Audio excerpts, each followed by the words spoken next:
Oh, so you all know? Yes, Peggy told us. We've just been down to the pool. It was horrible. Horrible. It was all still and silent. Just the body on its own, floating. Spike, hold me, I'm so frightened. Have you rung the police, Ted? No, I've just been on the phone to Joe Maplin, and he says we've done nothing until he phones back. It's not up to Joe Maplin. If we don't report this, they will say that we are obstructing the course of justice. Well, if you value your job, I should obstruct it for another 5 minutes until we get Joe's call. Ted, a man is dead. Of course he is. And he'll be just as dead in 5 minutes when Joe rings back. We've got to give him a chance, Clive. If this leaks out to the press, they'll close the camp and we'll all be out of work. So just let's sit down and wait. Oh, I suppose you're right.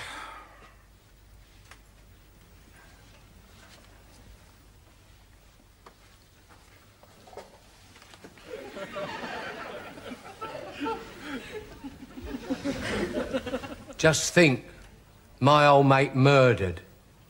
He never did anyone any harm. Not real harm. Hit a few kids. Kicked a few dogs. Insulted the campers a bit. But that was the drink. I mean, who'd want to murder him? If my memory serves me right, only yesterday, when he wrote that you went around in ladies' underwear, you said, and I... That's libel. I will kill him. I will kill him. Yeah, when I said I'd kill him, I didn't mean I'd kill him with a knife. I meant I'd hurt him or do something nasty to him. Oh, I'm all confused. I don't know what I'm saying. Nevertheless, your actual words were, I will kill him, I will kill him. You were the one that started it all. You were the one that wanted to get up a petition to get rid of him. Well, that's absurd. I'd never have the strength to drive a knife into him. And Barry just wouldn't do that sort of thing. That's right. It'd have to be a strong, powerful man with an ugly temper.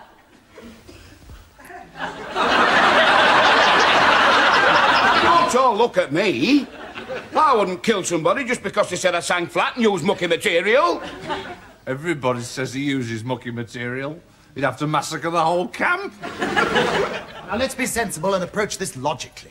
Who was the last person to see him alive? I was. After he chucked everything down, he cleared off towards his chalet. He's a strong, powerful man. He's been with us all day. Well, you're all three strong, powerful men. You could have been in league. Oh, do be quiet, Peggy. What about that camper, the one with the kids? He said I'll swing for him. Yes, but he got over it by the time I'd bought him a few drinks. Wait a minute. I heard Mr. Partridge in a chalet about tea time. You were having a row with him, Fred. I heard you say, if you say I smell of horses once more, I'll put your head down the pan and pull the plug. I may have done, but I didn't say I'd knife him, did I? Wait a minute. Last night in the ballroom, you said you hadn't seen him since lunchtime. You were lying.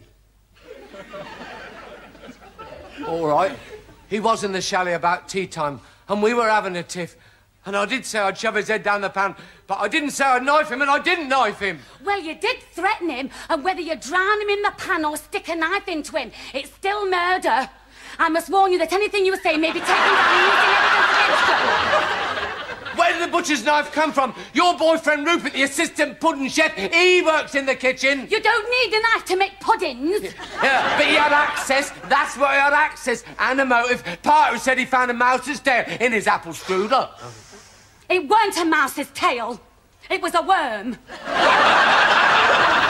fell off his fishing tackle. Oh, for goodness sake. I've never heard such rubbish in all my life. You're both getting hysterical. Now, everybody, just be quiet for a minute. If I may just shove in my fourpenneth, we've all said nasty things about old Partridge, and he said nasty things about us. He said I was boring, but I can rise above that, because I know I'm not. All the evidence is thing. And none of it has stand up, not in court. At the same time, he's lying in that pool with a knife in his back. So it wasn't suicide, because he's not a contortionist. That's all I want to say. Just think. The murderer could be in our very midst, in this very room. That'll be Joe.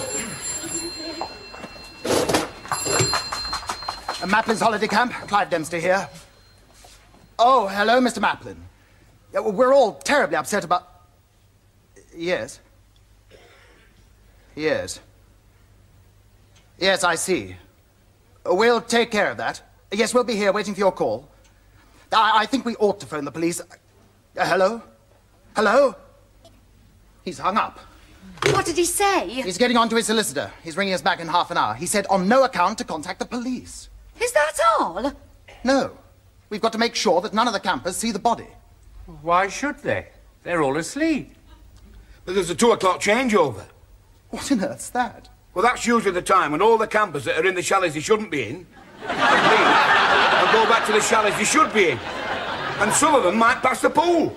Well, how can they miss the body? The way the pool's lit, I can see it from here. Excuse me, may I just shove in my 4 Oh, this is ridiculous. What are you not squashed up in here? Get back into the other room. Go on. Go on.